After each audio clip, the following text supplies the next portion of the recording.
செய்கர்மம் கைகூட்டும் செஞ்சொல் பெருவாக்கும் பீடும் பெருங்கும் உருவாக்கும் ஆதலால் வானோரும் மானிமுத்தனை காதலால் கூப்புவதும் கை. அனைத்துலக ஆன்மீக அன்பர்களுக்கு வணக்கம்.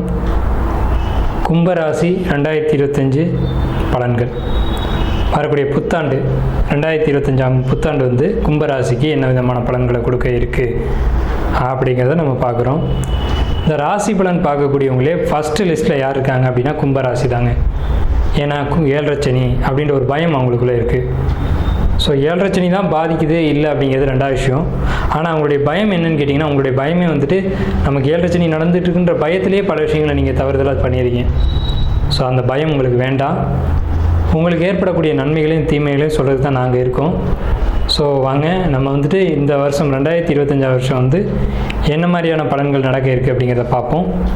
கும்பராசியை பொறுத்த வரைக்கும் இது ஒரு காற்று ராசி. அப்போ நீங்கள் எப்போவுமே ஓப்பன் டாக்காக இருப்பீங்க. பல மனிதர்களுக்கு கலங்கரை விளக்கமாக வழிகாட்டக்கூடியவங்களாகவும் வழிகாட்டுறது மட்டும் இல்லாமல் அவங்க சுமையை நீங்கள் தன்னோட தலைமையில் தூக்கி வச்சக்கூடிய ஒரு நபராக இருப்பீங்க. பல நபருக்கு ஒரு வழியக்க போய் உதவி செய்யக்கூடிய ஒரு அமைப்பு அப்படிங்கிறது உங்கள்கிட்ட. நீங்கள் பொதுவாக சொல்லணும்னா பொதுநலவாதி அப்படின்னு கூட சொல்லலாம். சமுதாயத்தில் ஒரு பொது விஷயங்களுக்காக முக்கியத்துவம் எடுத்துக்கிட்டு போகக்கூடியவங்க யாருன்னு கேட்டிங்கன்னா கும்பராசியும் சிம்மராசியும் தான். அதில் முதல் இடத்துல இருக்கக்கூடியது கும்பராசி தான். கும்பம், அதாவது கோயில் கோபுர கலசத்தை சொல்லலாம். கோயில் கோபுர கலசம் எப்படி எல்லாருக்கும் பொதுவாக இருக்கோ அதே மாதிரி நீங்களும் பொதுவானவர்கள். மற்றவங்க பிரச்சனைக்காக உங்களை நீங்கள் வருத்திக்கக்கூடிய ஒரு நபர் அப்படின்ற ஒரு அமைப்பு இந்த ஜோதிடத்தில் சொல்லப்பட்டிருக்கு. சரி, இந்த 2025 வருஷத்தில் வருட கிரகங்கள்னு சொல்லக்கூடிய சனி பகவான் பயிற்சி இருக்குது. அதே மாதிரி குரு பகவான் பயிற்சி இருக்குது. ராகு கேது இவங்களுடைய பயிற்சி இருக்குது. இந்த 4 கிரகங்களுடைய பயிற்சி உங்களை தலை தப்புமா அப்படின்ற ஒரு கேள்வியும் இருக்குது. ஸோ இந்த கும்பராசிக்கு பொறுத்த வரைக்கும் 5ஆம் வீட்டு குரு, 4ஆம் வீட்டில் இது வரைக்கும் இருந்தவர் 5ஆம் வீட்டுக்கு குரு பகவான் போயிட்டாங்க. 5ஆம் இடம் என்பது ஆள் மனசு. ஸோ அதாவது ஆள் மனசு அப்படின்றத பொறுத்த வரைக்கும் ஆசைகளை சொல்லலாம், ஆடைகளை சொல்லலாம், உங்களுடைய குறிக்கோளை சொல்லலாம். ஸோ இந்த இடத்துக்கு குரு பகவான் வந்துட்டாருன்றது நல்லதா கெட்டதா அப்படின்னு பார்த்தீங்கன்னா ரொம்ப ரொம்ப ரொம்ப பாசிட்டிவான ஒரு விஷயம். உங்கள் மனசுக்குள்ளே ஒரு சக்தி பிறந்துருச்சு. நம்ம ஜெயிச்சிடுவோம், நம்ம வெற்றி அடைஞ்சிடுவோம் அப்படின்ற ஒரு நிலையை யார் கொடுப்பான்னு கேட்டிங்கன்னா இந்த கும்பத்துலேருந்து 5ஆம் வீட்டுக்கு வந்திருக்கூடிய குரு பகவான் கொடுப்பார். அதுலேயும் அவர் பார்த்திங்கன்னா 2 கூடியவர் 5க்கு வந்திருக்கார். உங்களுக்கு பொருளாதாரத்தை உயர்த்தி அதன் மூலமாக தன்னம்பிக்கைகளை கொடுத்து இது நாள் வரைக்கும் நம்ம தலை தப்புமான்னு நினச்சிருந்தவங்களுக்கு இல்லை, நம்மளும் இந்த சமுதாயத்தில் வளர்ந்து ஒரு பெரிய இடத்த பிடிச்சிடலாம்ன்ற நம்பிக்கை யார் கொடுக்குறாங்கன்னு பார்த்தீங்கன்னா 5ஆம் வீட்டுக்கு வந்துக்கூடிய குரு பகவான். எப்போவுமே திரிகோணம்னு சொல்லக்கூடிய 5ஆம் வீட்டில் சுபர்கள் இருக்கணும்.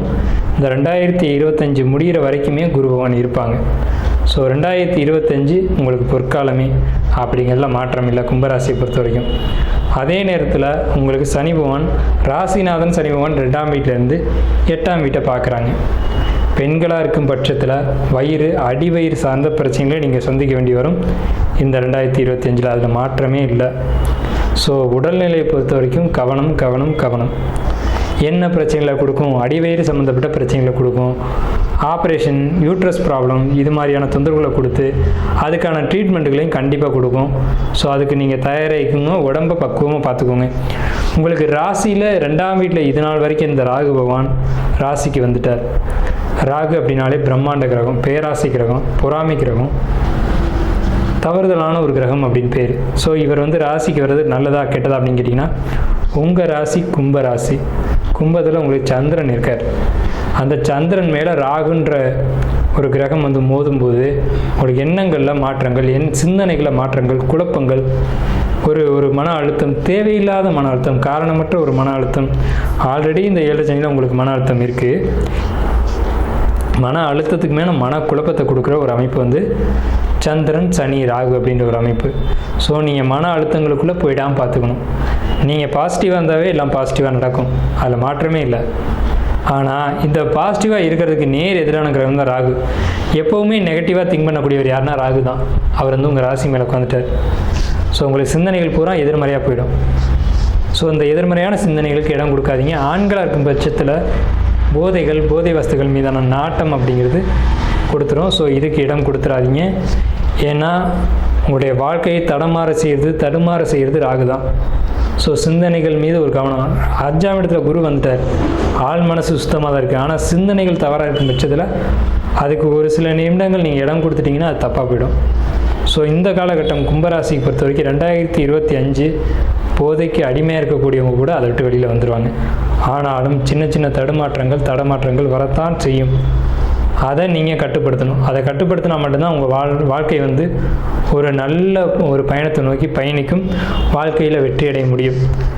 உங்களுக்கு ராசிக்கு 12 ராசி வந்து குரு பார்க்குறாங்க, ராசிக்கு 11ஆம் இடத்தை குரு பார்க்குறாங்க, உங்கள் ராசிக்கு வந்துட்டு 9ஆம் இடத்தை குரு பார்க்குறாங்க.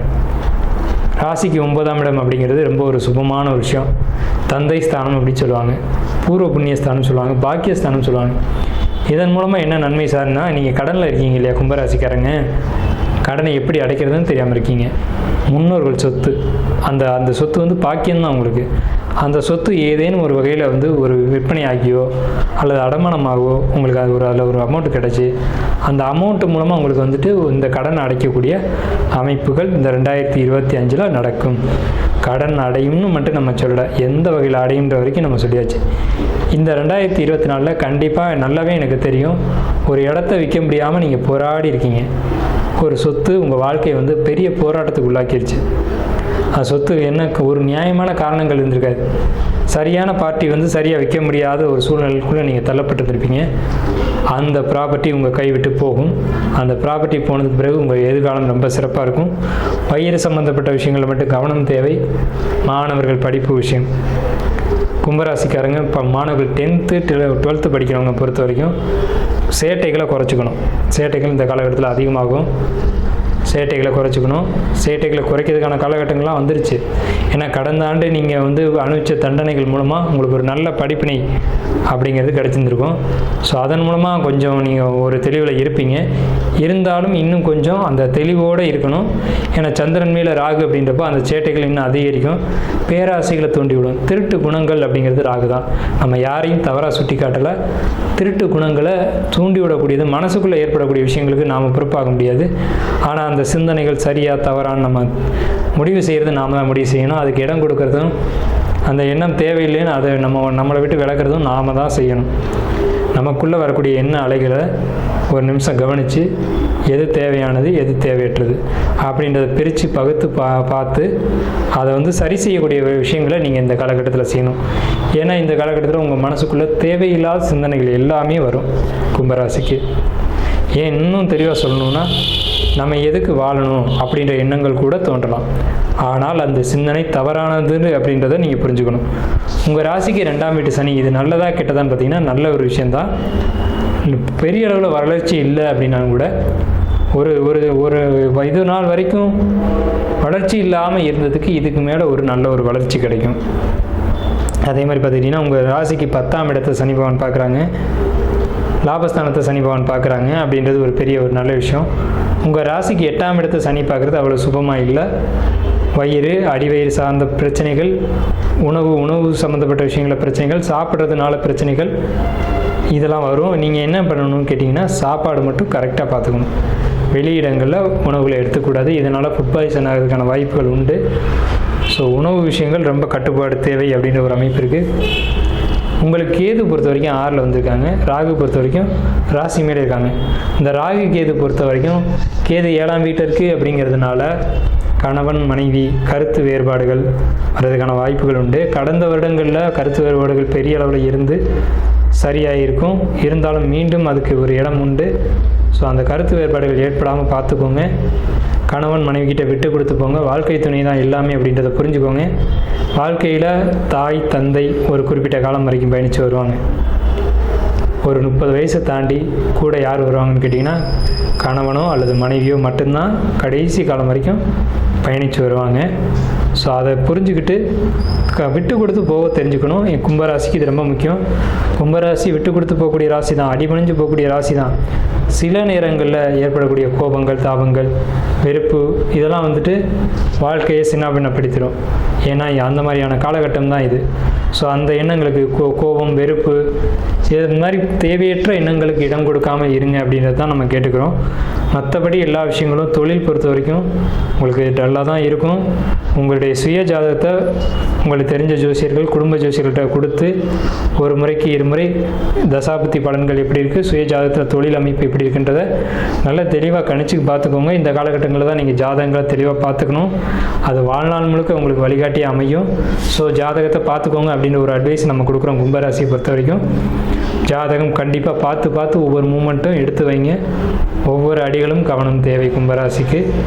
கண்டிப்பாக கும்பராசிக்கு 2025 பொற்காலம் தான், அதில் எந்த மாற்றமும் இல்லை. கும்பராசியை பொறுத்த வரைக்கும் 45% மேலே 50% வரைக்கும் உங்களுக்கு நல்ல பலன்கள் தான் இருக்குது. வழிபட வேண்டிய வழிபாடுகள் அப்படிங்கிறது பழமையான சிவன் வழிபாடு, பழமையான சிவன் கோயிலில் இருக்கக்கூடிய காலபைரவர் வழிபாடு, துர்க்கையினுடைய வழிபாடு, உக்கிரமான காவல் தெய்வங்களுடைய வழிபாடு, இந்த மாதிரியான வழிபாடுகள் தான் இந்த காலகட்டங்களில் உங்களை காப்பாற்ற முடியும். துர்க்கை நாகத்தினுடைய வழிபாடு அப்படிங்கிறது ரொம்ப ஒரு சிறப்பாக இருக்கும் உங்களுக்கு. ஏன்னு கேட்டிங்கன்னா இந்த கும்பராசியில் சதய நட்சத்திரம் வந்து ரொம்ப முக்கியமான ஒரு நட்சத்திரமாக இருக்குது. ஸோ இந்த மாதிரி பழமையான கோயில்களில் போய் நீங்கள் வழிபாடு பண்ணணும். யாரும் அதிகமாக போகாத, வழிபாடுகள் பண்ணாத, சரியான பாதை வசதி இல்லாத இந்த மாதிரி கோயில்களுக்கு நீங்கள் போய் வழிபாடு பண்ணும்போது உங்களை பார்த்து இன்னொரு 2 பேர் வருவாங்க. அப்போ அந்த கோயில் விருத்தி அடையும். அந்த விருத்திக்கான புண்ணியம் உங்களை வந்து சேரும். ஸோ இந்த ஒரு கோரிக்கையும் வாழ்த்துக்களுடன் நன்றிகளுடன் நம்ம இந்த ஒரு வீடியோ வந்து நிறைவு செய்வோம்.